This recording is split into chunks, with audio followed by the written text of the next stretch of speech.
E aí, galerinha, vamos ponderar sobre o prólogo de Assim Falou Zaratustra, de Nietzsche, e convém recitarmos o texto escrito. E como eu sei de cor, ou espero ainda saber, eu vou tentar pronunciar esse trecho. É assim que começa o livro de Nietzsche, Assim Falou Zaratustra. Aos 30 anos de idade, Zaratustra deixou sua pátria e o lago de sua pátria e foi para as montanhas. Ali gozou do seu espírito e da sua solidão, e durante 10 anos não se cansou. Mas enfim seu coração mudou, e um dia ele se levantou com a aurora, foi para diante do sol e assim lhe falou: Ó grande astro, ó astro exuberante, o que seria de tua felicidade se não tivesses aqueles a que iluminas? Há 10 anos vens até minha caverna, já te teria saciado de tua luz e desta jornada, sem mim, minha águia e minha serpente. Mas nós te esperamos a cada manhã, tomamos do teu supérfluo e por ele te abençoamos. Olha, estou farto de minha sabedoria, como a abelha que juntou, que acumulou demasiado mel. Necessito de mãos que se estendam. Quero doar e distribuir, até que os sábios entre os homens voltem a se alegrar de sua tolice e os pobres de sua riqueza. Para isso, devo baixar a profundeza, como fazes à noite, quando vais para trás do oceano e levas a luz também ao mundo inferior, ó astro abundante ou exuberante. Devo, assim como tu, declinar, como dizem os homens aos quais anseio ir. Abençoa-me então, ó olho tranquilo, capaz de contemplar sem inveja até mesmo uma felicidade excessiva.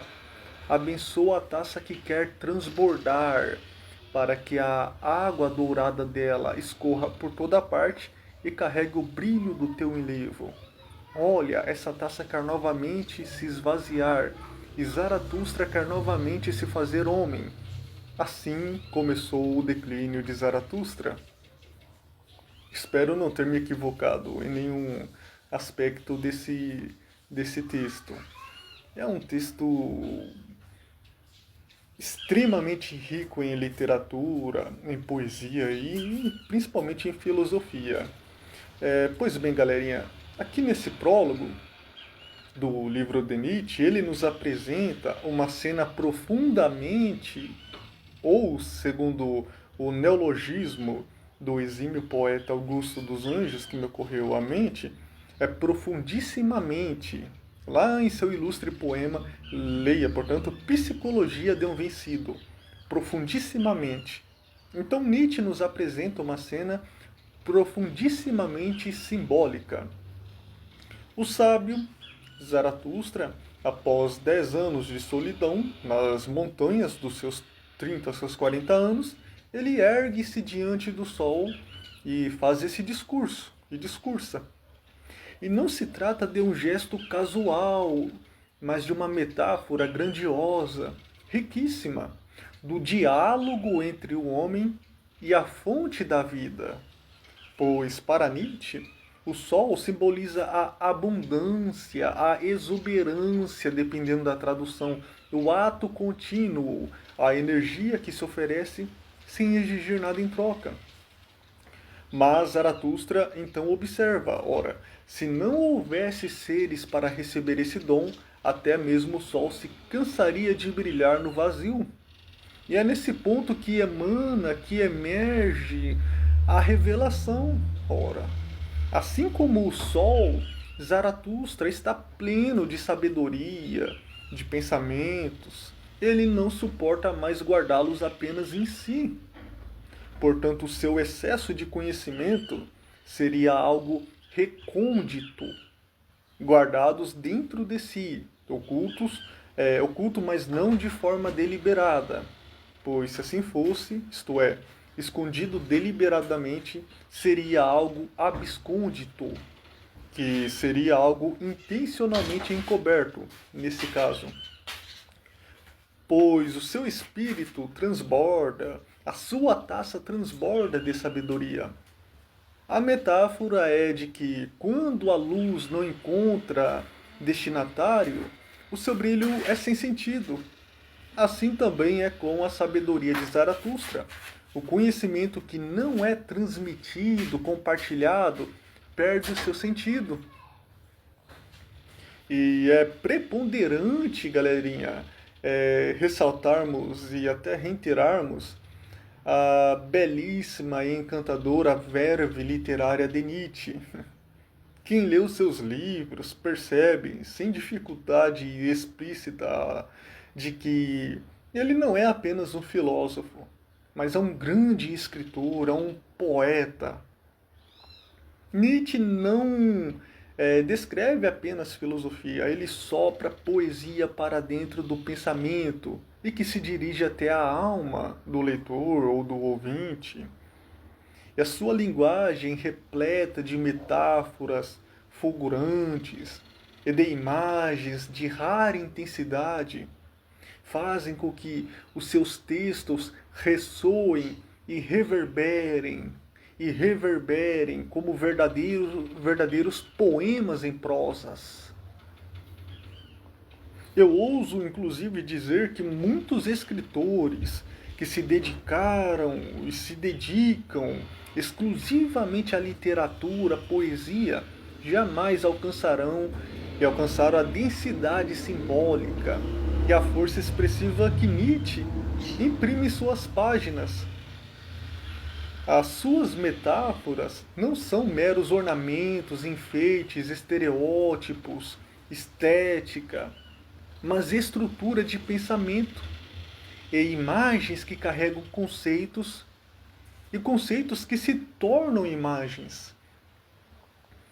Nesse sentido, Nietzsche é um filósofo que pensa como um poeta e um poeta que filosofa, aliás, que pensa filosoficamente, melhor dizendo, e com o rigor de um pensador, elevando a sua escrita a um território onde a filosofia e a literatura deixam de ser fronteiras distintas, distantes, tornando-se uma experiência estética e intelectual única, ímpar. Mas, recapitulando, galerinha, diante da conclusão que Zaratustra chega ao ponderar sobre a função abundante, exuberante do astro que é o Sol, e sobre a sabedoria que nele se acumula, tal como a de uma abelha que acumulou mel demasiado, Zaratustra então decide descer da montanha. E o movimento aqui é duplo, do alto ao baixo, do monte ao vale, da solidão à convivência, da contemplação ao anúncio. Esse gesto marca o início de sua missão, levar aos homens uma nova visão, um novo horizonte de valores. Ora, o sol brilha porque há quem o acolha. E Zaratustra fala porque precisa ser ouvido. Muito embora o seu sentido não vai proferir aos ouvidos do povo em geral, sem generalizar. Ele não será a boca para aqueles ouvidos. Assim, o diálogo com o sol inaugura o livro como um verdadeiro rito de passagem. É a proclamação de que a sabedoria não pode permanecer árida, estéril, desértica. A sabedoria, portanto, exige ser partilhada.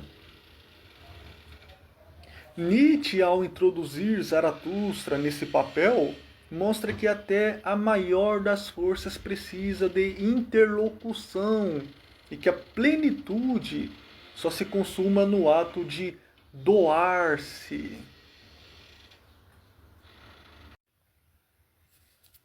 E aí, galerinha, no prólogo de Assim Falou Zaratustra, Nietzsche apresenta uma reflexão simbólica sobre o Sol. O Sol, de certo modo, de certa maneira, dependeria de haver pessoas para iluminar. Somente assim, iluminando, ele também passaria a ser iluminado, pois a luz, segundo essa metáfora, só adquire sentido quando encontra quem a receba. Diante dessa concepção, surge subitamente uma indagação inevitável. Como responder a essa visão sob uma perspectiva teológica cristã? Se para Nietzsche o sol e a sabedoria precisam de destinatários para se justificarem, que resposta oferece a fé à ideia de uma luz que carece de olhos? Eu anotei aqui no meu esboço, aliás, eu não apresento trabalho algum com base no improviso, vale essa ressalva. Desde quando eu era compelido a conduzir alguma mensagem em algum templo religioso ou mesmo em sala de aula, eu sempre ensaiava, estudava, por horas escrevia e lia reiteradas vezes o que eu ia explanar. E eu fiz aqui algumas anotações bíblicas em relação a uma, então, resposta cristã, teológica cristã a Nietzsche. O título seria O Sol que Não Se Apaga. Zaratustra declara que o sol se cansaria se não tivesse quem o visse, que a sabedoria que não é compartilhada, quando não é compartilhada, ela perde o seu sentido.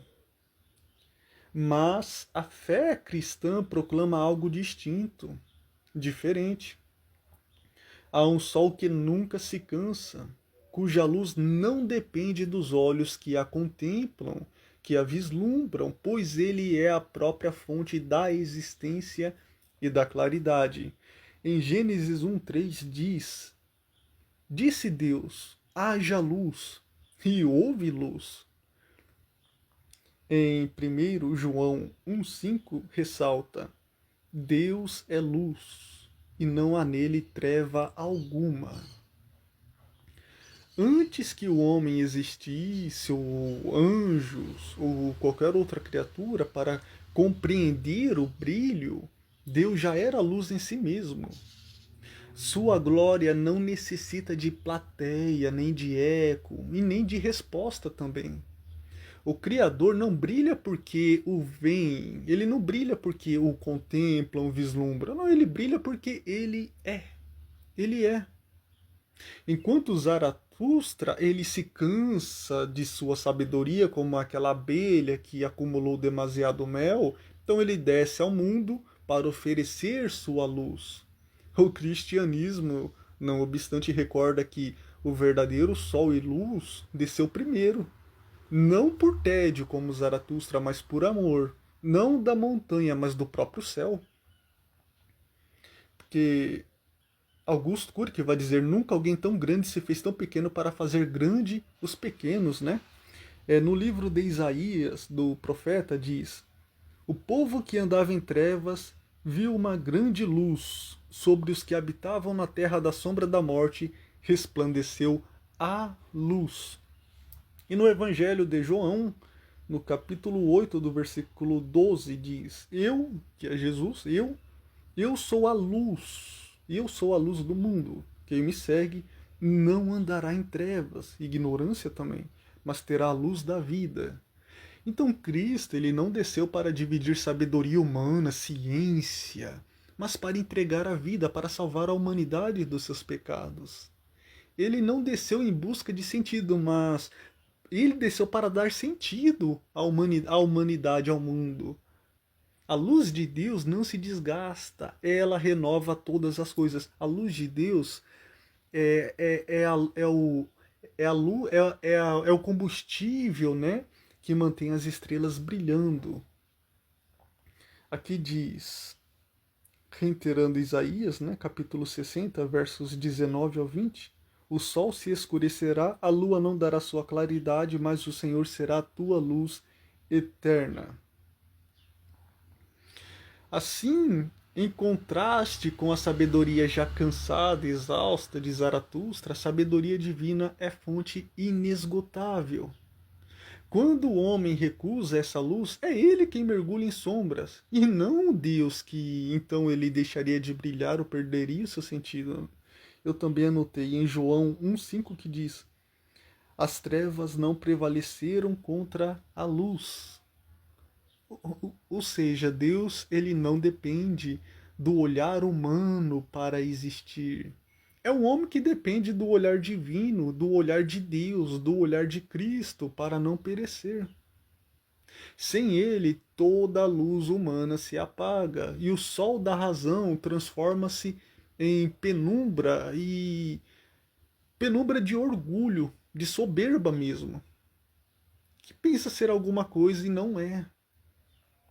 Eis, portanto, o mistério da luz eterna e o sentido derradeiro, último de todas as coisas, em um versículo delicioso para degustá-lo. Em Romanos 11, 33, que ressalta: porque dele, e por ele, e também é para ele, são todas as coisas. Glória, pois, a ele eternamente. Amém. E aí, galerinha, cedendo continuidade ao nosso trabalho, havíamos nos detido no trecho de Assim Falou Zaratustra de Nietzsche, em que Nietzsche nos apresenta um encontro simbólico entre Zaratustra e um eremita santo. A cena se passa logo no início da obra, quando Zaratustra desce da montanha após anos de solidão, após 10 anos de solidão, decidido a compartilhar a sua dádiva com os homens. O diálogo é construído como um contraste entre duas formas de espiritualidade. De um lado, temos o santo, o eremita, que representa a velha tradição religiosa cristã e que vive afastado, isolado dos homens, recolhido na floresta, dedicando-se apenas, integralmente a louvar a Deus. O seu afastamento se justifica pelo desencanto com a imperfeição humana. Para ele, amar aos homens ou conviver com os homens seria uma tarefa árdua demais. A sua postura traduz a velha moral ascética, baseada na renúncia e na fuga do mundo. De outro lado, temos Zaratustra, que vem anunciar algo novo. Em vez de exaltar, de enaltecer um Deus transcendente, ele afirma, diferentemente do santo, ele afirma que ama os homens. E esse é justamente o motivo do seu declínio. Sua descida não tem por objetivo oferecer esmolas espirituais, nem repetir dogmas antigos, mas trazer uma chama transformadora, um presente que se opõe à visão decadente do santo. Quando o santo reconhece Zaratustra e faz menção ao tempo em que ele levou as suas cinzas aos montes, galerinha, presta bastante atenção, cinzas aos montes, e pergunta se Zaratustra está voltando agora para levar o seu fogo aos vales. Então, cinzas aos montes e fogo aos vales. E o santo questiona Zaratustra se ele não teme o castigo reservado ao incendiário.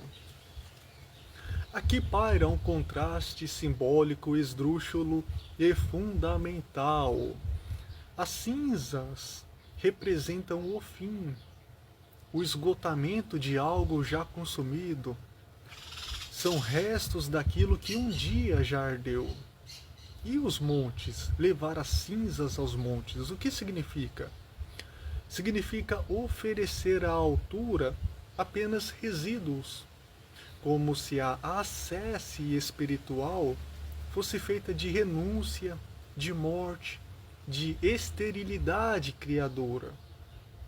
É o gesto de quem abandona a vida em favor de uma contemplação fria e abstrata. Já o fogo nos vales significa justamente o oposto. Zaratustra não vai mais levar restos, mas trazer a chama viva, não às alturas distantes, mas às regiões baixas, onde a vida humana é densa, contraditória e imperfeita. O fogo, como já mencionamos, é energia, é transformação, criação, é a própria vontade de potência de Nietzsche. A montanha, ou os montes, simboliza as alturas espirituais, o isolamento, o espaço rarefeito da meditação e da pureza. Já o vale, por sua vez, e aqui eu faço uma pausa, pois já li vários livros sobre montes e vales, por isso eu quis ponderar sobre esse breve trecho de Zaratustra. O vale representa a profundidade, nesse contexto, o lugar do declínio, o contato direto com o humano em sua miséria e imperfeição. E Zaratustra, ao descer da montanha, dos montes onde ele havia depositado as suas cinzas, ele faz o mesmo que o sol, ilumina o mundo inferior com a sua luz, arriscando-se a resplandecer, a reverberar, a brilhar nas periferias do ser, da alma humana, onde a sombra é mais densa. Essa escolha marca a ruptura, ora, em vez de Zaratustra se manter em sua caverna, no alto, ele declina, sem temer se expor ao erro, ao risco de ser ridicularizado, zombado, escarnecido, rejeitado, desprezado, incompreendido, pois o seu fogo é justamente para os vales, que é a metáfora do povo, das multidões, da vida comum, do cotidiano humano. Assim, o gesto de Zaratustra se opõe radicalmente ao ascetismo. Ele troca o recolhimento das alturas pela partilha nas profundidades, o que o santo considera um risco, incendiar os vales. Mas é justamente isso que dá sentido à missão de Zaratustra. Sua chama não é destrutiva, mas vital. É um sol que não se contenta em permanecer no alto, mas que se derrama. Inclusive Nietzsche vai dizer no diálogo com o sol que para Nietzsche o sol ele representa a abundância, a exuberância, dependendo da tradução. Ele vai dizer: devo, assim como tu, declinar, como dizem os homens às quais anseio ir. Abençoa-me, ó olho tranquilo, capaz de contemplar sem inveja até mesmo uma felicidade excessiva. Abençoa a taça que quer transbordar, para que a água dourada dela escorra por toda parte e carregue o brilho do teu enlevo. Ó, essa taça quer novamente se esvaziar e Zaratustra quer novamente se fazer homem. Assim começou o declínio de Zaratustra. Eu decorei boa parte desse livro, porque é uma leitura muito gostosa de se degustar, mas confesso que já está ficando enferrujado. Tenho que renovar. Depois eu vou até ver se está correto. Mas vai dar para entender. Zaratustra, ele então vai iluminar os recantos mais vazios e lúgubres da existência humana. O fogo que deseja levar aos vales simboliza a vida, a criação, transformação, superação, que como nós já conversamos, é a metáfora da vontade de potência de Nietzsche.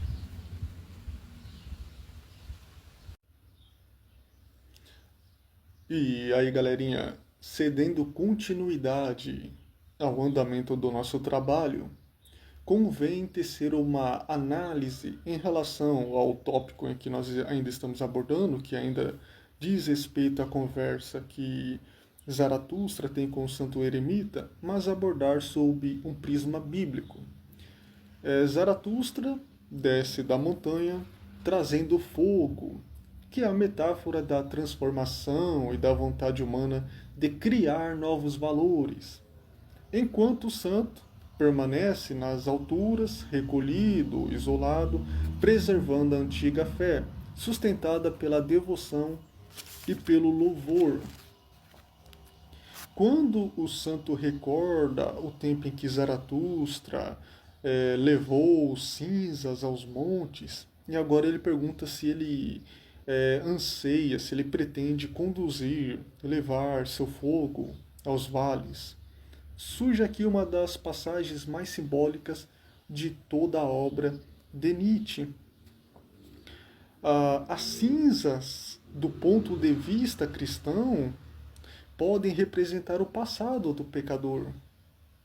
Aquilo que foi consumido pelo arrependimento, aquilo que restou do antigo, do velho homem, porque agora é uma nova criatura, do ego que foi queimado pela consciência do erro. Afinal, a própria Bíblia diz, em Gênesis, que o homem pecou, né, e o homem foi feito do pó, e ao pó ele retornaria por causa do seu pecado. Ou seja, a consequência da desobediência a Deus, o salário do pecado é a morte. E diversos filósofos vão questionar sobre a existência de Deus diante do sofrimento humano, mas a própria Bíblia menciona que o motivo é o pecado. Inclusive Nietzsche vai questionar sobre o poder, né, onipresente, onipotente. E é esse pecado que é derivado de Adão e Eva, que de certa forma foi transmitido como uma espécie de um vírus hereditário aos seus filhos, à sua descendência. Então Deus vai morrer no lugar do homem, mas o pecado ele mantém suas consequências catastróficas. No livro do profeta Isaías, aqui no meu esboço 59:2, afirma, faz menção, que as iniquidades e os pecados do povo o separam de Deus, fazendo com que ele encubra o seu rosto e não ouça as orações. E essa passagem bíblica aqui descreve o pecado como uma barreira que impede a comunicação e a comunhão entre os seres humanos e o seu Criador.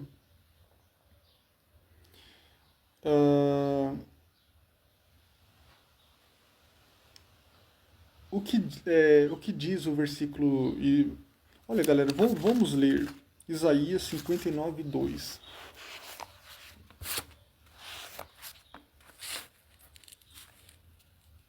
Mas as suas maldades separam vocês do seu Deus.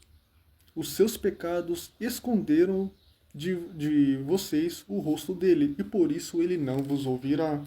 Ou seja, a mensagem é que, embora a mão de Deus não esteja encolhida, e ele não seja surdo para não poder ouvir, as ações pecaminosas das pessoas criam uma barreira, uma separação que impede que ele ouça as pessoas e se aproxima delas.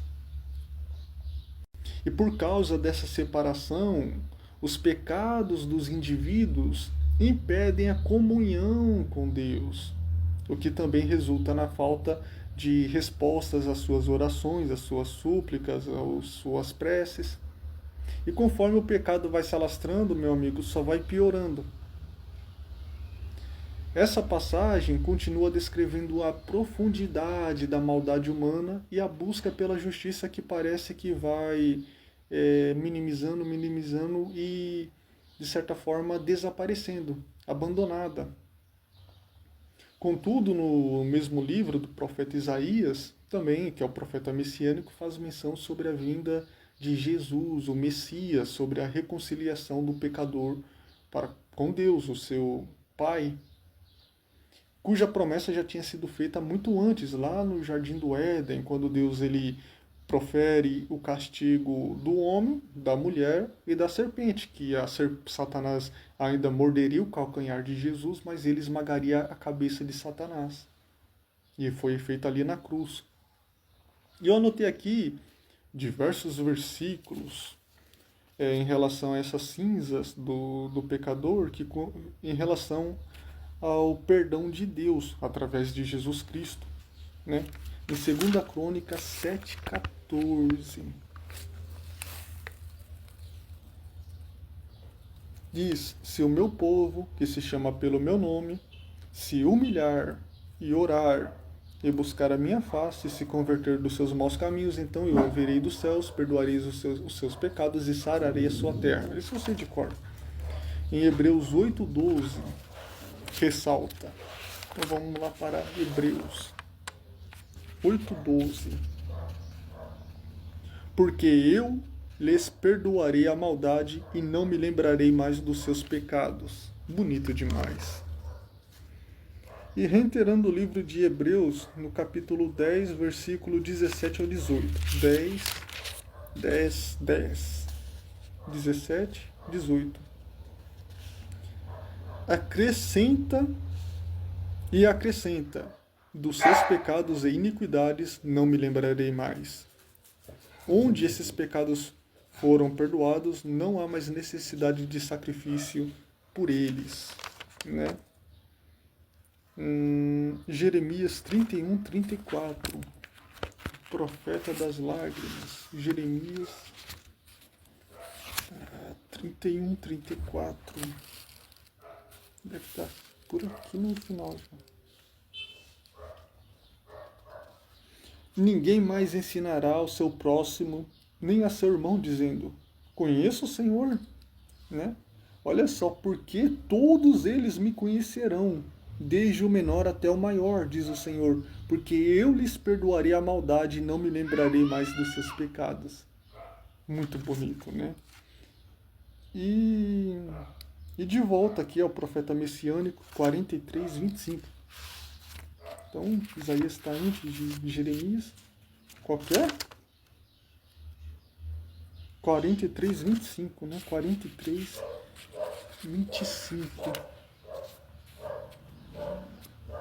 Sou eu mesmo, aquele que apaga suas transgressões por amor de mim, e que não me lembrarei mais dos seus pecados. Ou seja, meus amigos, as cinzas, portanto, são o vestígio da carne, do orgulho e do pecado que já foram reduzidos à sua insignificância diante de Deus. Representam o que ficou para trás. Depois que o homem se quebranta, reconhece as suas misérias, a sua dependência de Deus e se humilha, então, perante o Senhor.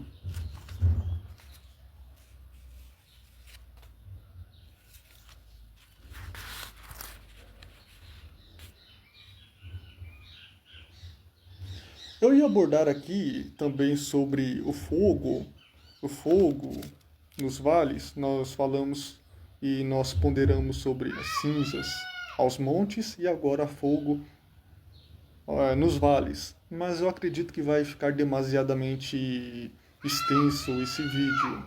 A não ser que vocês julguem conveniente. Então vocês podem estar me solicitando e eu então posso fazer um vídeo de 15, 20, meia hora, uma hora. Mas fica a critério de vocês, tá? E aí, galerinha?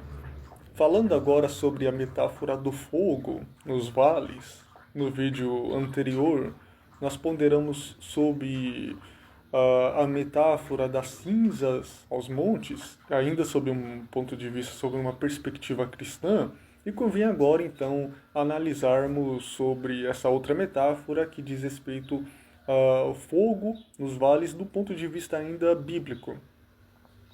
E o fogo, ele simboliza algo completamente distinto, diferente das cinzas.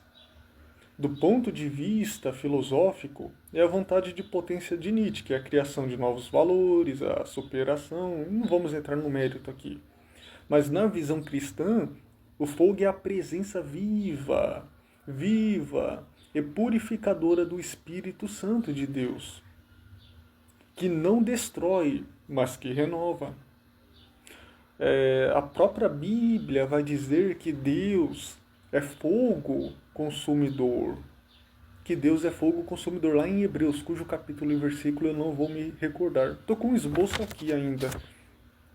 Esse fogo divino não é o fogo da arrogância humana, nem o da rebeldia, que deseja, como até os anjos provaram desse fogo, né?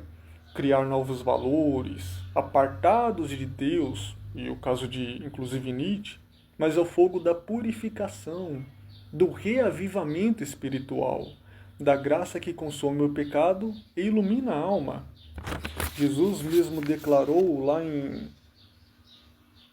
no Evangelho segundo escreveu o médico Lucas 12:49, que eu vim para lançar fogo sobre a terra, né? E bem quisera que já estivesse a arder. Então, enquanto Zaratustra desce levando fogo da vontade humana, que é o símbolo da autossuficiência, o homem é praticamente o seu Deus, né? Cristo desceu dos céus trazendo o fogo do amor divino, que transforma e que santifica. E aqui há um paralelo belo e profundo. Assim como Zaratustra leva o fogo aos vales, Deus também conduz o homem a passar pelos vales, não para destruí-lo ou para machucá-lo, mas para lapidá-lo. É bem filosofia de Dostoiévski, né? Eu amo a filosofia, os livros de Dostoiévski. A vida, meus amigos, é feita justamente dessa oscilação entre montes e vales, entre altos e baixos. Os montes simbolizam as alturas, os momentos de paz, de bonança, de comunhão. Já os vales representam as profundezas, as fases de dor, de prova, de tribulação que Salomão vai aconselhar a já buscar a Deus nos dias da sua juventude para suportar esses. Mas é nos vales que o fogo de Deus trabalha com mais intensidade. É ali que somos moldados, e que processo doloroso, provados, purificados, inclusive como o ouro, né? Que Pedro vai dizer aqui em 1 Pedro 1,7. 1,7. Assim acontece para que fique comprovado que a fé que vocês têm é muito mais valiosa do que o ouro que perece, mesmo que refinado pelo fogo, é genuína e resultará em louvor, glória e honra quando Jesus Cristo for revelado. Assim, as cinzas nos montes representam o que fomos, aquilo que se consumiu na velha natureza. E o fogo nos vales representa o que estamos nos tornando. Aquilo que o Espírito Santo faz nascer em nós quando nos rendemos à sua vontade. Quando nos sujeitamos à sua vontade. Estamos subalternos e subjacentes à sua vontade. O cristão também desce aos vales, mas não para proclamar a sua própria chama. Ele desce conduzido por Deus, carregando a luz do Espírito e não a soberba do intelecto. Um exemplo é o deserto. Os vales aqui poderia simbolizar o deserto espiritual. Portanto, se Nietzsche via o fogo como símbolo da força humana, nós, pela fé, reconhecemos que a verdadeira chama é a de Deus, que aquece, que purifica e que guia, que mostra o caminho. É o mesmo fogo que consome o orgulho, também ilumina o caminho dos humildes. E vai dizer lá em Salmos, ainda que eu andasse pelo vale da sombra da morte, eu não temeria mal algum, porque tu estás comigo. É esse mesmo fogo. Em suma, galerinha, as cinzas e o fogo, os montes e os vales revelam a dinâmica espiritual da vida humana. As cinzas lembram o arrependimento, a humildade, a renúncia do passado. Já o fogo, ele simboliza o Espírito de Deus que renova, que refina e faz o homem ressurgir em santidade. Zaratustra, ele leva fogo aos vales para iluminar o homem por meio de si mesmo. Cristo, não obstante, ele derrama fogo sobre a terra para iluminar o homem por meio do Espírito, conforme eu anotei aqui no meu esboço, inspirado em Lucas, o médico amado. Ambos, Zaratustra e Jesus, falam de transformação, mas apenas um fogo conduz à vida eterna. E vocês sabem de quem é. E aí, galerinha, aproveitando aqui o meu horário de almoço, no vídeo anterior eu havia feito menção à palavra deserto, enquanto falava sobre a simbologia do vale, do ponto de vista sob a perspectiva cristã bíblica. De forma até superficial e infundada, mas me emanou e me emergiu daqui ou daí essa inspiração. Ora, mas do ponto de vista bíblico, será que o vale e o deserto seriam a mesma coisa? Teriam a mesma definição, o mesmo conceito? Ou não? E eu pude constatar de que o deserto, na simbologia bíblica, é o lugar do teste, da purificação e do encontro com Deus na solidão. É onde o homem é despido de tudo, do conforto, da multidão, da segurança, e precisa depender unicamente de Deus. É também o espaço onde a fé é provada e o caráter é moldado. Eu fiz aqui algumas anotações bíblicas no meu esboço. Primeiro é Mateus 4. Jesus é um exemplo, ele foi conduzido pelo Espírito de Deus, pelo Espírito Santo ao deserto, para ser tentado pelo diabo. Eu acho que não é mistério ler esse trecho, porque já é muito conhecido, né? E nesse contexto, o deserto, então, é uma referência, então ele representa a provação espiritual antes do início do ministério, antes de você receber uma bênção, para você não lançá-la fora. E nesse caso, o ministério de Cristo, que ele enfrenta a fome, a solidão, a tentação e sai fortalecido, sempre usando a palavra de Deus. Então, antes de Deus levantar alguém para usá-lo, ele conduz ao deserto a fim de ensiná-lo, porque o deserto ele passa a ser uma espécie de faculdade espiritual do cristão. É o lugar do chamado. Aqui em Êxodo 3, que eu fiz essa anotação, Moisés ele se encontra ali perante a sarça ardente e é comissionado. Após isso, ele vai conduzir o povo de Deus por 40 anos também pelo deserto, que é símbolo do processo de purificação desse povo e que vai servir para a posteridade.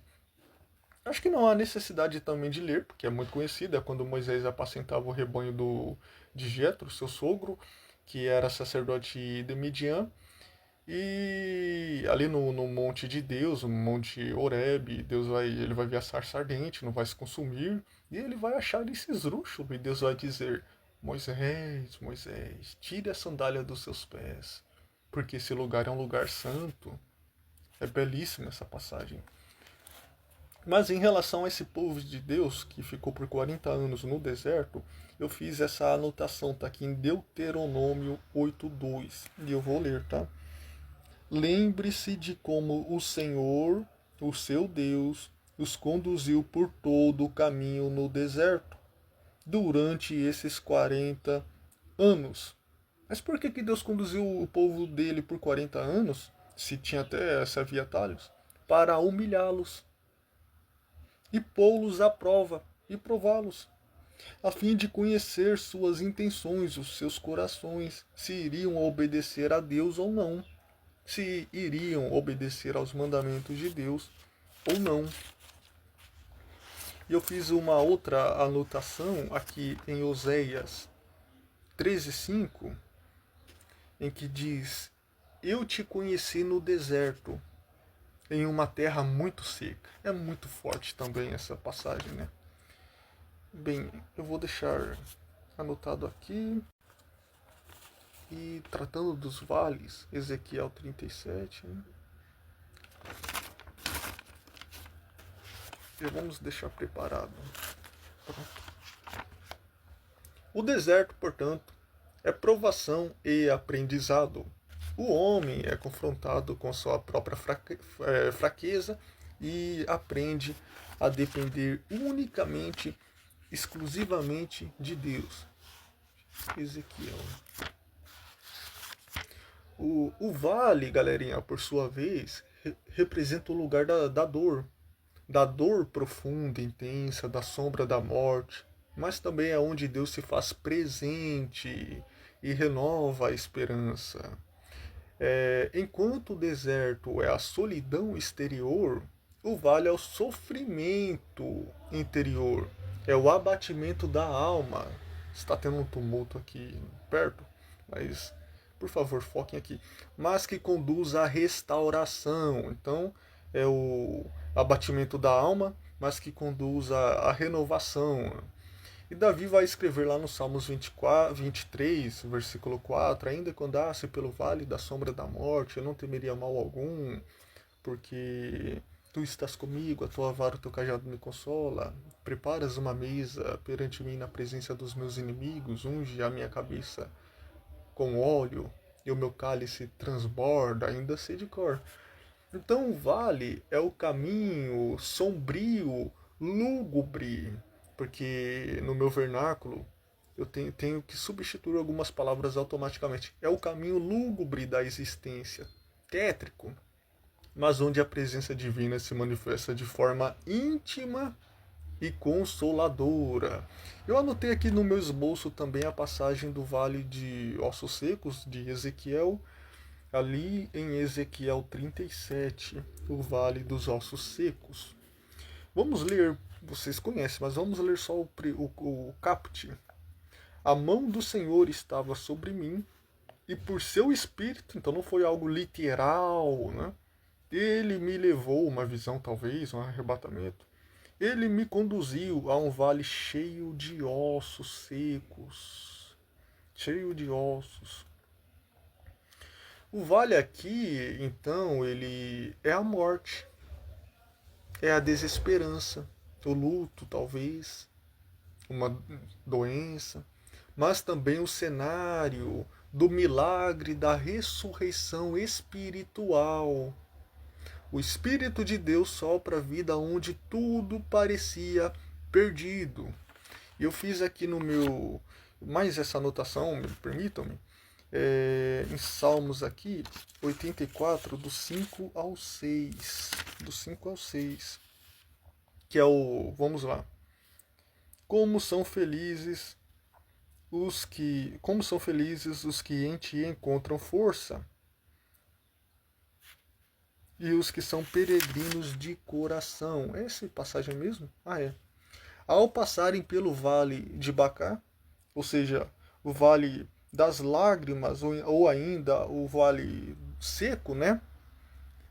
Fazem deles um lugar de fontes. As chuvas de outono também o enchem de cisternas. Olha que bonito. Então, o vale ao sofrimento transformado em bênção, é o processo de transformar essas lágrimas em crescimento, amadurecimento espiritual. O deserto, portanto, é o lugar de provação, de solidão, de dependência de Deus, é a fase da secura e teste externo, de maturidade, de purificação e de revelação. E já o vale, por sua vez, não obstante, é a simbologia da dor, do luto. do abatimento.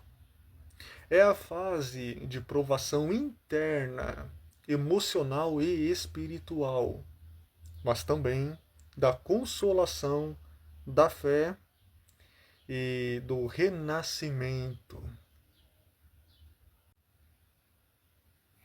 E aí, galerinha, dando sequência à nossa reflexão, é preponderante, precípuo e pertinente olharmos esse diálogo entre Zaratustra e o santo eremita, não só em relação a esse diálogo, mas em relação a toda a obra filosófica de Nietzsche, sob uma ótica cristã, não como uma oposição cega a Nietzsche, mas como um convite ao discernimento espiritual, sem fanatismos subalternos, subjacentes, de qualquer natureza. Eu ia esperar concluir o tópico completo para então desenvolver uma ponderação sob o ponto de vista, sob o prisma bíblico, mas eu teria que fazer um vídeo com uma duração de 1 hora e meia mais ou menos de duração. E não ia prender a atenção de praticamente ninguém. Então, acredito eu, convém ir alternando entre duas perspectivas. Uma, análise filosófica, e aí a gente faz um outro vídeo sob o ponto de vista cristão. E nós ficamos compelidos em abordar o trecho, que é o trecho seguinte, que diz respeito à conversa que Zaratustra tem com o santo, que este, de forma contraditória, diz ter se apartado do meio das pessoas, porque amava agora somente a Deus. E, de certa maneira, ele aborrecia o comportamento humano. Vejamos o que o santo diz. Respondeu Zaratustra: eu amo os homens. Claro que não é no sentido sentimental. E o santo diz: por quê? Pergunta: por quê? Por quê? Disse o santo: fui para o ermo e a floresta. Por que o santo se isolou? Não seria por amar demais os homens? Agora ama a Deus, os homens já não amo. O homem é para mim uma coisa demasiado imperfeita, o amor aos homens me mataria. Ora, essa passagem mostra uma distorção espiritual profunda, uma fuga travestida de santidade, porque o próprio Cristo jamais ensinou esse tipo de isolamento que aqui está escrito. Pelo contrário, toda a essência do cristianismo está resumida em amar primeiramente a Deus, esse é o primeiro mandamento, né? Mas você tem que igualmente amar ao próximo, ao seu semelhante, aos homens. Então, como que ele poderia afirmar que ama a Deus e ao mesmo tempo ele nega o amor ao seu irmão? Não faz sentido. O apóstolo João é contundente quanto a isso e eu anotei aqui. Em 1 João 4,20, na epístola, se alguém diz eu amo a Deus e odeia seu irmão, é mentiroso. Pois quem não ama seu irmão, a quem vê, a quem você está vendo com seus olhos, não pode amar a Deus a quem você não vê. E eu acredito que a interpretação desse versículo não é apenas a visão física. E esse versículo é o coração da crítica que se deve fazer ao comportamento do santo. Seu amor a Deus se torna ilusório, sem o gesto concreto do amor humano. Ele troca o mandamento do amor pelo orgulho da pureza, que no fundo é uma fuga da própria compaixão. E Nietzsche, ao colocar essas palavras na boca do santo eremita, ele faz uma ironia aguda. O santo, ele pensa ter alcançado a perfeição espiritual, ou se tornou um santarrão, mas aos olhos de Zaratustra, e de qualquer pessoa que conhece o mínimo de Bíblia, ele se esvaziou de humanidade. E esse tipo de fé que o santo passa a ter é uma caricatura da verdadeira fé. Logo, esse santo é, aos olhos do Evangelho, um homem enganado pela sua própria vaidade religiosa, espiritual, um ícone de falsa santidade. Ele tem aparência de fé, mas sem essência de amor. Para Nietzsche, o santo eremita é um homem que se afastou da vida e dos homens, acreditando-se puro e iluminado, mas na verdade ele representa uma espiritualidade decadente, uma negação da vida, algo que o próprio Zaratustra justamente declinou das montanhas para ensinar os homens a superação. Para o cristianismo, para o verdadeiro cristianismo, o amor a Deus não pode existir sem o amor ao próximo. Então o santo, ao se isolar e se vangloriar da sua própria santidade, também se esvazia da humanidade e de amor. Logo, é uma caricatura da fé cristã, como eu mencionei, estou apenas reiterando, que se baseia na comunhão. Gostando ou não, é a religião cristã. Tem que ter comunhão na caridade, não em orgulho espiritual. O santo pensa ter atingido a perfeição espiritual, mas na verdade degenerou-se em orgulho e isolamento, tanto para Nietzsche quanto para qualquer pessoa que entende de Bíblia. Ele representa uma fé falsa e desumanizada. Cristo, que é o próprio Deus encarnado, não se isolou dos homens, viveu rodeado, inclusive, de pecadores. O santo de Nietzsche, ao se refugiar na floresta, nega justamente o exemplo vivo de Cristo. Seu amor tornou-se abstrato, sem corpo, sem suor, sem lágrima e, portanto, sem verdade. O próprio Zaratustra diz: olha, eu amo os homens, claro que não é no sentido sentimental e nem no sentido cristão. Mas o contraste serve como espelho aqui. É Zaratustra, que é o pagão, o mundano, quem carrega a chama da compaixão ativa, que está indo até a humanidade, enquanto o santo repousa na indiferença.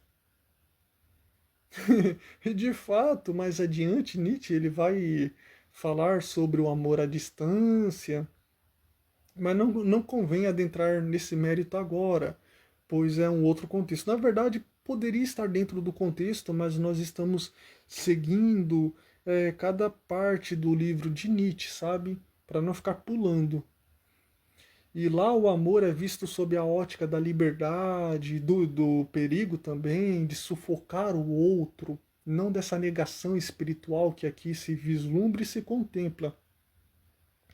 O essencial aqui, portanto, é entender que o santo de Nietzsche, ao renunciar o amor aos homens, ele renuncia também o próprio Deus.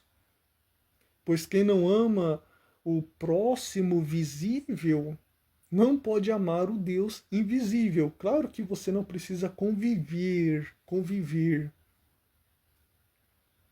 No Evangelho segundo escreveu Mateus, no capítulo, deixa eu ver aqui, no capítulo 22, do versículo 36 ao 40, está escrito: Mestre, qual é o maior mandamento da lei? Respondeu Jesus: ame o Senhor. E aí, galerinha, há um outro assunto nesse diálogo entre Zaratustra e o santo eremita de Teor Precipo. O santo aconselha que Zaratustra, ao aproximar-se dos homens, convém ceder-lhes esmolas e não compartilhar uma dádiva grandiosa. Vamos à leitura desse trecho. Respondeu Zaratustra: que fiz eu falando de amor? Trago aos homens uma dádiva. Não lhes dê nada, disse o santo. Tira-lhes algo, isto sim, e carrega-o juntamente com eles. Olha só, será o melhor para eles. será o melhor para eles. Se for bom para ti, e querendo lhes dar, não dês mais do que uma esmola, deixando ainda que a mendiguem. Não, respondeu Zaratustra, não dou esmolas, não sou pobre bastante para isso. O santo riu de Zaratustra e falou assim: então cuida para que recebam bem os teus tesouros. Eles desconfiam dos eremitas e não acreditam que viemos para presentear. Para eles, nossos passos ecoam, solitários demais pelas ruas. E quando, deitados à noite em suas camas, ouvem um homem a caminhar bem antes do nascer do sol, perguntam a si mesmos: aonde vai esse ladrão? Está bom apenas até aqui. Esse conselho traduz a lógica da dependência, pois em vez de fortalecer o outro com autonomia e transformação, oferece-se apenas o mínimo para mantê-lo nessa condição, para que ele continue dependendo, precisando de você. Não obstante, Zaratustra rejeita tal ideia, pois seu objetivo, conforme já ponderado no vídeo anterior, é trazer o fogo, metáfora da consciência e da superação. O santo, ao contrário, preserva a ordem antiga, onde o indivíduo permanece preso à carência, incapaz de transcender. Quando transpondo isso para o assistencialismo governamental, o paralelo torna-se claro. São políticas que apenas distribuem benefícios paliativos, sem promover libertação real ou mudança estrutural. A esmola, ou material ou simbólica, serve mais, nesse contexto, para apaziguar do que para transformar. E trazendo para os dias atuais, reflete no Brasil uma realidade política em que, assim como o santo aconselha Zaratustra a não oferecer liberdade e autonomia, mas apenas pequenas dádivas, isto é, esmolas, o assistencialismo moderno também se limita a sustentar o pobre com migalhas, sem permitir a sua emancipação. O santo faz menção a uma forma, um método, um mecanismo, uma didática de dependência, visando a não dissolução da gratidão, mantendo a dependência. E a esmola, no sentido simbólico, perpetua a visão de caridade, de bondade, de solidariedade, de fraternidade, mas é mera hipocrisia, pois se nega a oferecer libertação, condições reais de transformação e de transcendência. Galerinha, imagine o seguinte cenário.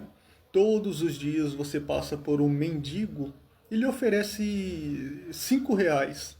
Você será visto por ele perante a sociedade como uma pessoa generosa, piedosa, bondosa. E esse mendigo será eternamente grato a você.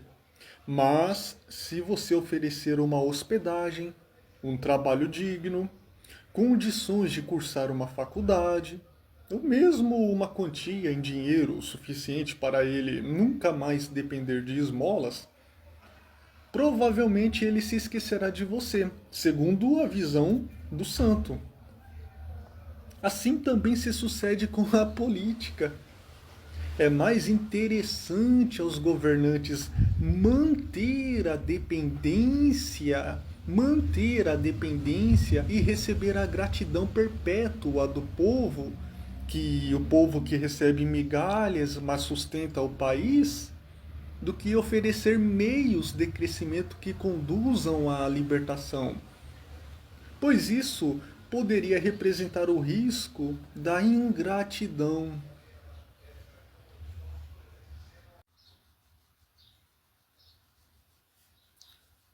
Fala, turminha.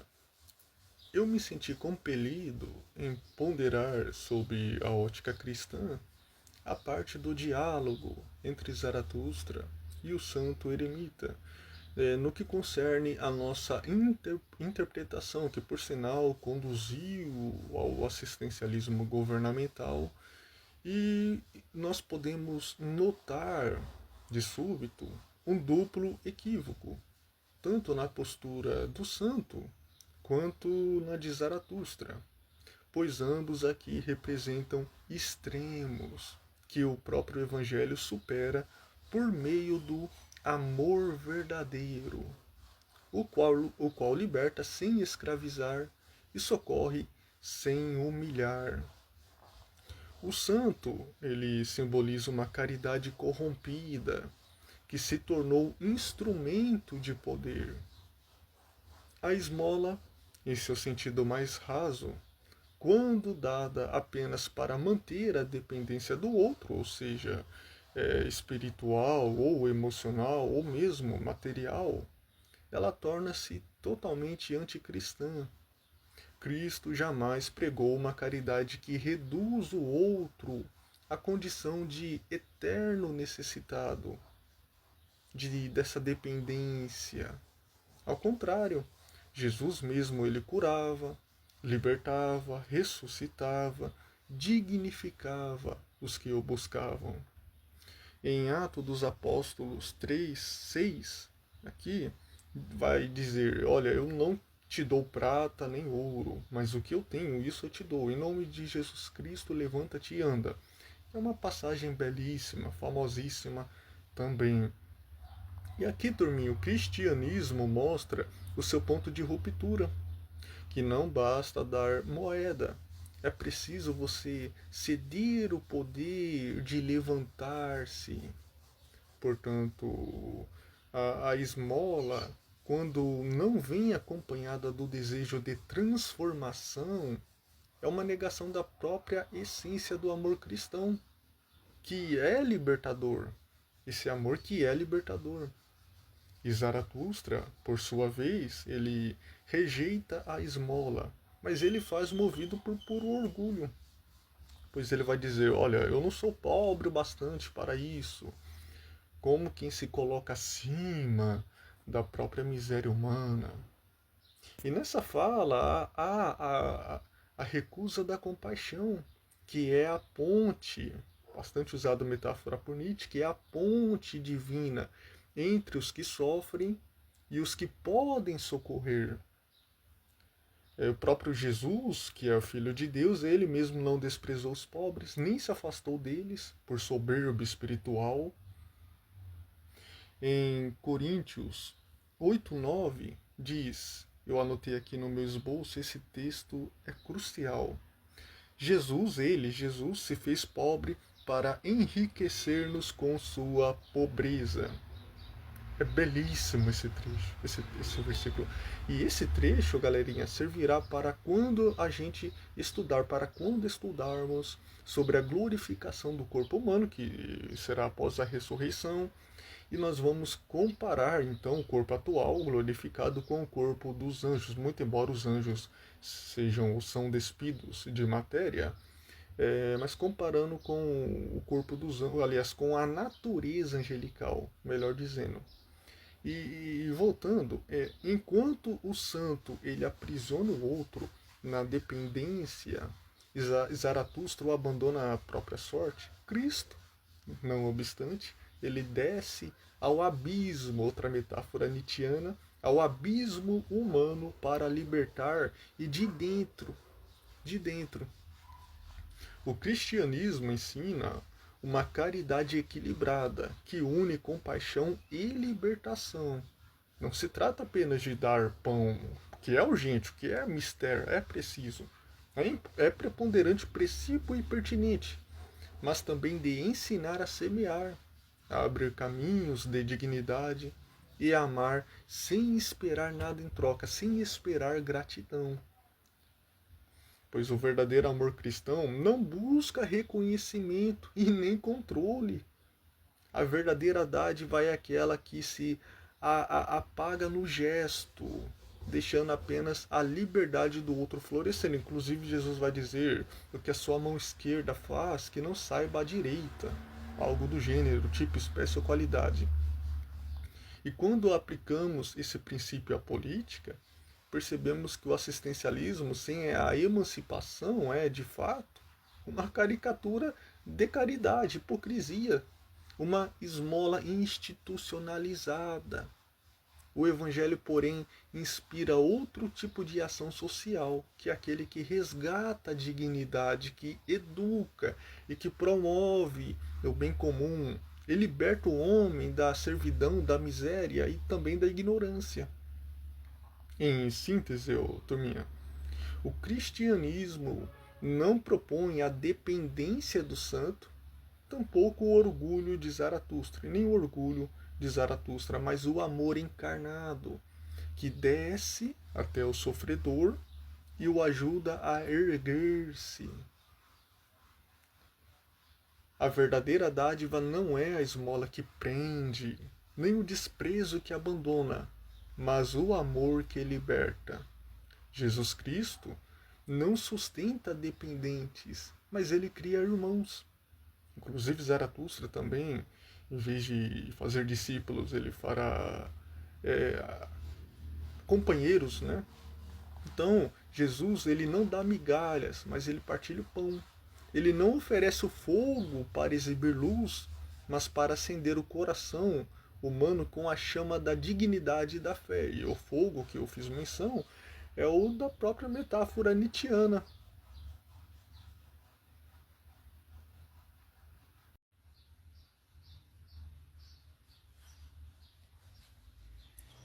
E aí, turminha, vamos analisar agora a parte em que o santo eremita diz: não vá para junto dos homens, fica na floresta. Seria até melhor que fosses para junto dos animais. Por que você não quer ser como eu, um pássaro entre os pássaros, um urso entre os ursos? Na verdade é invertido. Nesse trecho, o santo eremita aconselha Zaratustra a afastar-se dos homens e permanecer na solidão da floresta, convivendo até mesmo com os animais, e não com os seus semelhantes, com o seu próximo. Filosoficamente, o que Nietzsche nos exibe e ostenta aqui é o conflito entre o isolamento e a convivência. O eremita representa o homem que abandonou o mundo em busca de pureza espiritual, mas acabou renunciando também à humanidade, à própria humanidade. Essa metáfora, ser um urso entre os ursos ou um pássaro entre os pássaros, simboliza a fuga da civilização, uma espécie de refúgio na natureza primitiva. Porém, ao mesmo tempo, revela a incapacidade de lidar com a imperfeição humana. Nietzsche ironiza essa postura. O santo acredita estar em paz, mas para o filósofo ele apenas fugiu da vida. Zaratustra, não obstante, desce da montanha após 10 anos de solidão para encontrar os homens, mesmo com todos os seus vícios e contradições. Então a mensagem aqui é clara: quem se isola do mundo em busca de pureza pode acabar renunciando à sua própria humanidade também. Agora, galerinha, sob a ótica bíblica, sob o prisma bíblico em relação a esse trecho, ele ganha um outro sentido. O eremita diz: não vás para junto dos homens, fica na floresta. Seria até melhor ir para junto dos animais. Como se o afastamento fosse um caminho de santidade. Mas quando olhamos para o ensinamento de Cristo, percebemos que a verdadeira fé não se esconde do mundo. Ela atua no meio dele. Inclusive, Jesus vai dizer que a luz não deve ficar embaixo da cama, mas no telhado. Jesus não se isolou na floresta. Ele caminhou entre os pobres, entre os doentes, entre os pecadores, com os pecadores. O próprio Evangelho de João, capítulo 17, mostra aqui Jesus Cristo orando a Deus, ao seu Pai, dizendo: Não peço que os tire do mundo, mas que os livre do mal. Não peço que os tires do mundo, mas que os livre do mal. Ou seja, a missão do cristão não é fugir dos homens, mas ser luz entre os homens, ser luz entre eles. E quando o santo diz para Zaratustra ir para os animais, ele expressa uma fé deformada pelo receio ou pelo medo, um tipo de espiritualidade que busca refúgio em vez de compaixão.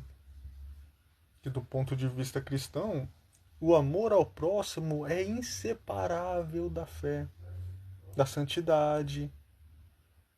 E como nós já mencionamos em João, em sua primeira carta, lá, quando ele disse: Alguém diz que ama a Deus, mas não ama seu irmão, ele é mentiroso. Não tem como, não é possível. Portanto, esse trecho é um alerta. A santidade não está no isolamento, mas no amor ativo, na presença e também na convivência. Pois bem, galerinha, finalmente alcançamos o fim da conversa que tolda, volve e redunda Zaratustra e o santo eremita. Eu já estou providenciando aqui o meu esboço para a resposta alternada do ponto de vista cristão, do ponto de vista bíblico, então o que nós vamos abordar aqui, para vocês ver, para vocês analisarem que o único trecho dele pode emergir e emanar tantas interpretações diferentes. E a ironia, galerinha, se intensifica justamente quando nos aprofundamos do desfecho, que Zaratustra percebe que aquele santo, perdido em sua devoção, em seus louvores, em suas orações diárias, ainda não havia tomado consciência e conhecimento da grande ruptura do pensamento moderno, que nesse caso seria então a morte de Deus. Mas, por favor, vale a ressalva de que Nietzsche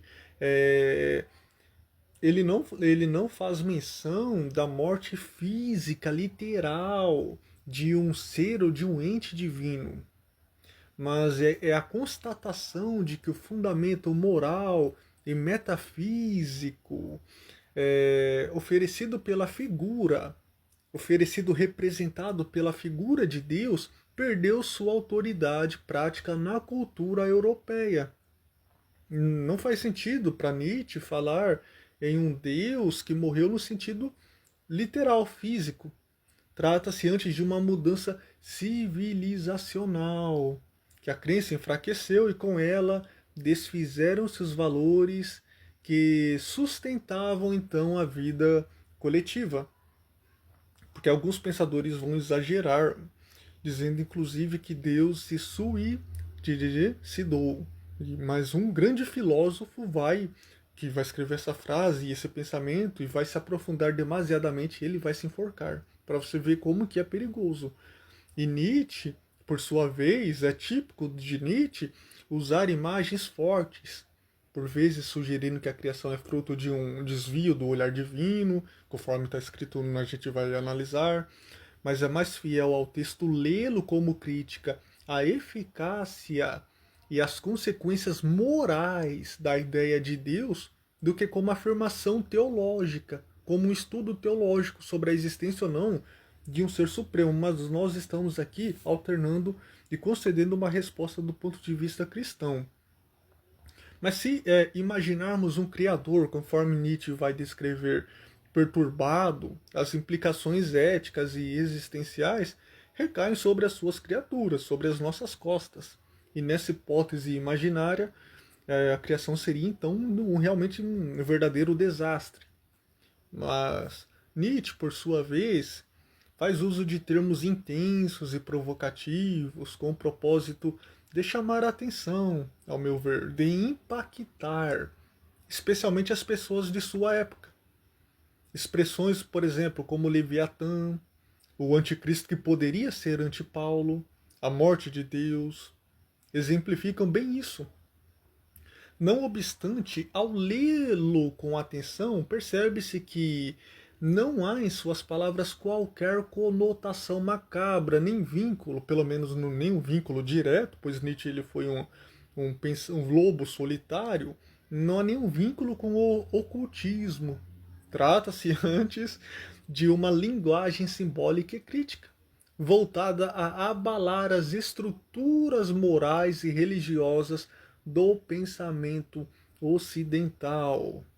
Portanto, turminha, essa então morte de Deus, para Nietzsche, não seria apenas a negação da divindade, mas o anúncio do fim de uma era moral marcada pela submissão cega e pela renúncia irracional.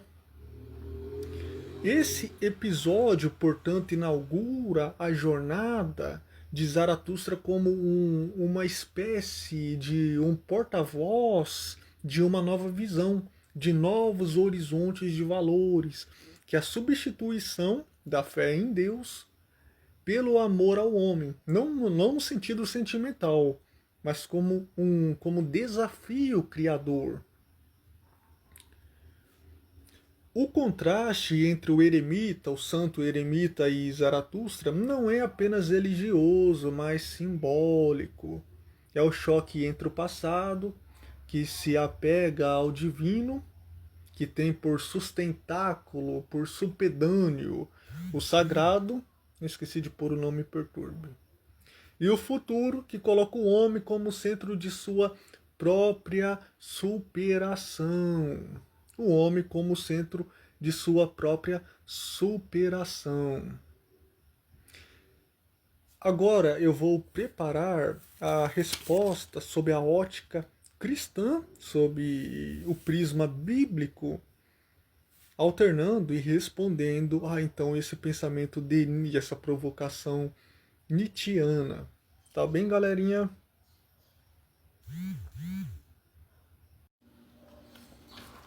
E aí, galerinha, ficamos compelidos em ceder uma resposta do ponto de vista bíblico sob o prisma e a ótica cristã, a resposta de Nietzsche, a pronúncia então inicial sobre a pronúncia literal inicial da morte de Deus, que seria algo completamente impossível, porque se Deus existe, ele não pode morrer. Se Deus não existe, tampouco. E Deus não existe, ele é. Na verdade, Deus morreu, mas conforme verificamos em Apocalipse 1:18, que reverbera, vamos ler. Sou aquele que vive, estive morto, mas agora eu estou vivo para todo sempre, e tenho as chaves da morte e do inferno.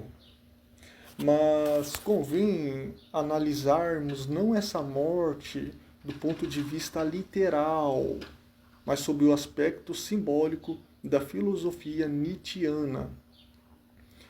A morte de Deus em Nietzsche é uma das metáforas mais provocativas de toda a filosofia moderna. E para o cristianismo, talvez seja uma das frases mais dolorosas de se ouvir. Mas vejamos com leniência e com placidez para que a resposta seja profunda, justa e inspirada.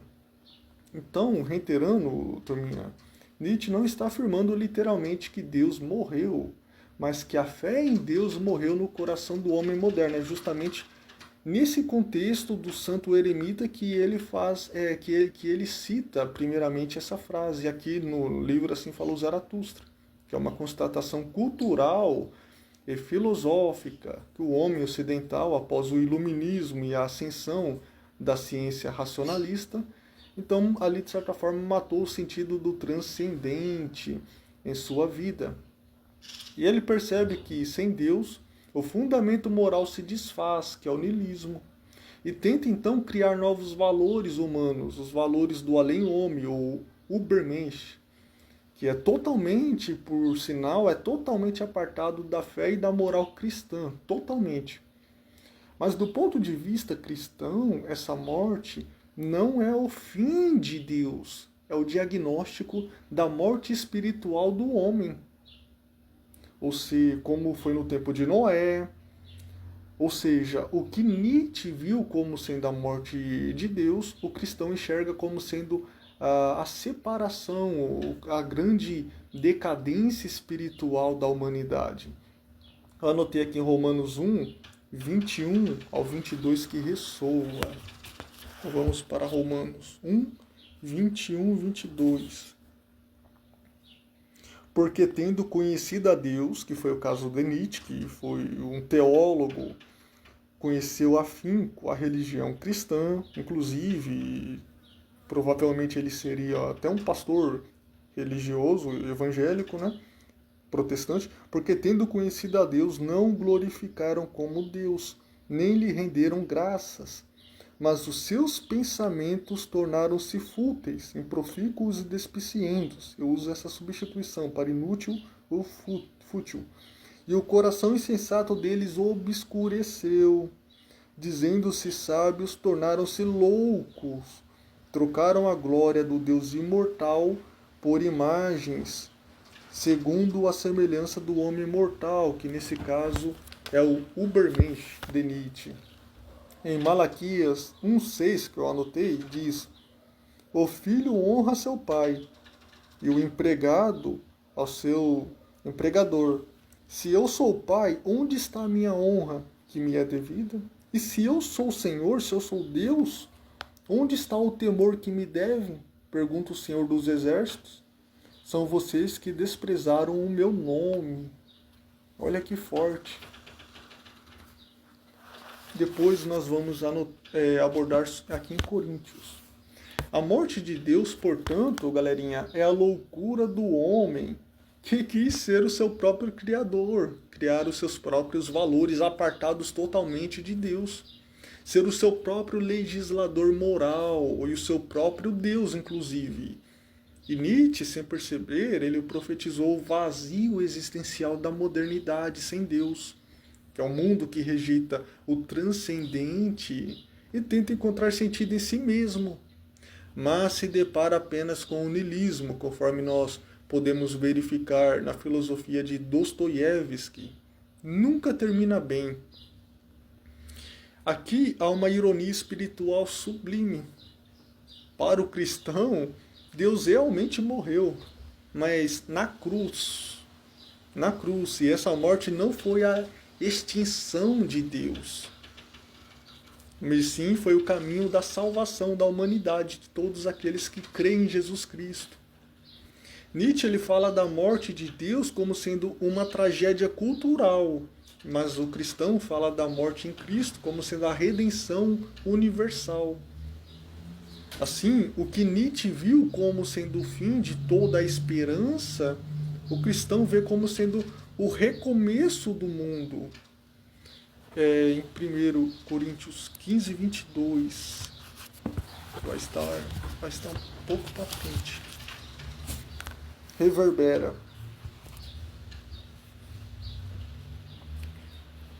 Pois, da mesma forma que em Adão todos morrem, olha só, em Cristo todos serão vivificados.